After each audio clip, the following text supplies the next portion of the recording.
అందరికీ నమస్కారం అండి.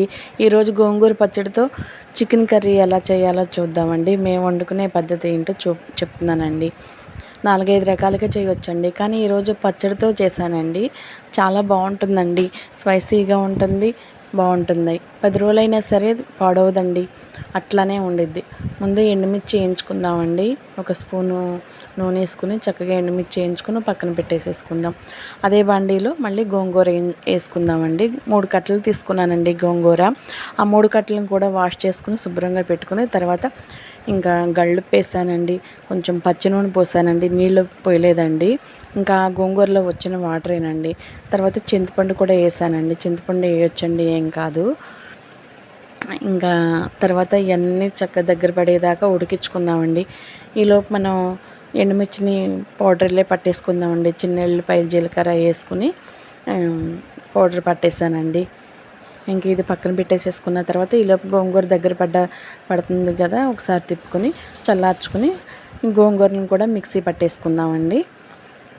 మిక్సీ పట్టేసుకుని ఓ పక్కన పెట్టేసుకుందామండి. అది గోంగూర పచ్చడి మనకి రెడీ అయిపోయిందండి. ఓ పక్కన పెట్టేసుకుందాం. ఇప్పుడు నూనె మనకి చికెన్ కూర చేసుకుందామండి. దీంట్లో మన చికెన్ కూరలో ఉల్లిపాయ పచ్చిమిర్చి ఏమీ వాడకూడదండి. ఎందుకంటే నిల్వ ఉండాలి కదండి, పాడవుకోకుండా ఉండిద్ది అనమాట ఉల్లిపాయ వేయకోకుండా ఉంటే. నూనె పోసి ఆ తర్వాత చికెన్ వేసి గళ్ళుప్పేసి పసుపు వేసానండి. ఇంకా వాటరు చక్కగా గళ్ళుప్పేసి ఇలా పెట్టాం కదా, వాటర్ వస్తూ ఉంటాయండి. ఉడకనియ్యాలండి. ఉడకనిచ్చి మధ్యలో మనం తిప్పుకుంటే అలా ఉండాలండి. ఇంకా దీంట్లో నేను కొంచెం మధ్యలో 4 రెమ్మలు కొత్తిమీర వేసానండి. ఇంకా అంతే. ఇంకా గరం మసాలాలు కానీ ఇంకా ఏమీ వేయనండి. ఇంకా కొత్తిమీర ఒకటే వేసి కాసేపు అలా మూత పెట్టేసి మొత్తం నూనె పైకి తేలే వరకు ఏగనిచ్చాలండి. ఇంకా ఏగిపోయింది అని అనుకున్నప్పుడు మనకి అలా నూనె పైకి తేలిద్దండి. ఇంకా అది తిప్పుకుంటూ ఇంకా తర్వాత మనం ఇప్పుడు కావాల్సినంత కారం వేసుకుందామండి. అలా నూనె పైకి తేలేటప్పుడు మనకి తెలిసిపోయిద్దండి, ఇక వేసుకోవచ్చు కారం అని. ఇంకా కారం వేసుకున్న తర్వాత 2 స్పూన్లు అల్లం ఎల్లిపాయలు పేస్ట్ అండి. ఇంకా ఈ పేస్ట్లో కూడా నేను ఏమి వేయలేదండి, అల్లం వెల్లుల్లిపాయలే. గరం మసాలాలు కూడా వేయనండి. ఇంతేనండి. ఇంకా అవన్నీ కలిసేటట్టు ఒకసారి తిప్పుకుందామండి. తిప్పుకుని అవన్నీ పట్టనిద్దామండి. అలా వేయించుకుంటాం కూడా చాలా బాగా ముక్కకి టేస్ట్ వచ్చిద్దండి, పాడవుకోకుండా ఉంటుంది. ఇంకా ఇప్పుడు 2 గ్లాసులు వాటర్ పోసుకుందామండి. వాటర్ పోసి ఉడకనిద్దామండి. ఉడకనిచ్చుకుని దగ్గర పడే వరకు మధ్యలో మనం కదుపుకుంటూ ఉడకనిద్దామండి. బాగా డ్రై అయిపోవాలండి. నీళ్ళు ఏమీ ఉండకూడదు అనమాట. మొత్తం నూనె పైకి తేలి అడుగంటే వరకు ఆ నీళ్ళన్నీ మళ్ళీ మనం వేయించుకుంటూనే ఉండాలి చికెన్ని. బాగుంటుందండి ఈ కూర.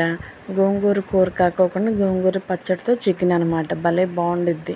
ఇది మా అత్తగారు నాకు చూపించారండి ఈ కూర వండే పద్ధతి. ఇటువరకు అయితే నాకు మా అమ్మగారి దగ్గర అయితే గోంగూర కూర ఒకటే తెలుసండి. పచ్చడి చేసి కలపటం అనేది మా అత్తయ్య గారి దగ్గర నేర్చుకున్నాను. బాగా వండుతారండి ఆమె, మా అత్తయ్య గారు. ఇంకా అలా మధ్యలో తిప్పుకుంటూ ఉండాలండి.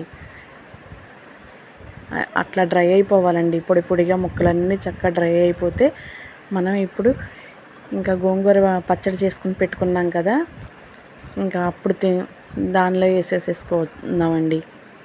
ఆ చికెన్ కూరలో మొత్తం వేసేసుకుందామండి.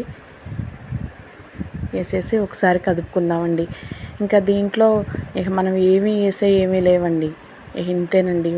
ఇంకా సిమ్లో పెట్టుకుని ఇంకా వేయించుకుంటవేనండి. గోంగూర వేసినాక కూడా ఒక పావు గంట సేపు వేయించుకోవాలండి. మొత్తం భలే బాగుంటుందండి. మనకి పచ్చడి పడితే గోంగూర ఎలా ఉంటుందో ఇది కూడా అంత టేస్ట్ వస్తుందండి. మీకు నేను వండిన పద్ధతి నచ్చితే కానీ ఒకసారి మీరు కూడా ట్రై చేయండి. మధ్యలో ఏదన్నా పని చేసుకుంటూ ఇంకా ఈ కూర వండుతున్నానండి. పిల్లలు కాలేజీకి వెళ్ళారు కదండి, ఇంకా ఇంట్లో అన్ని పనులు చూసుకుంటూ ఇంకా వీడియో పని కూడా ఇంకా అలా చూసుకుంటూ ఉంటానండి.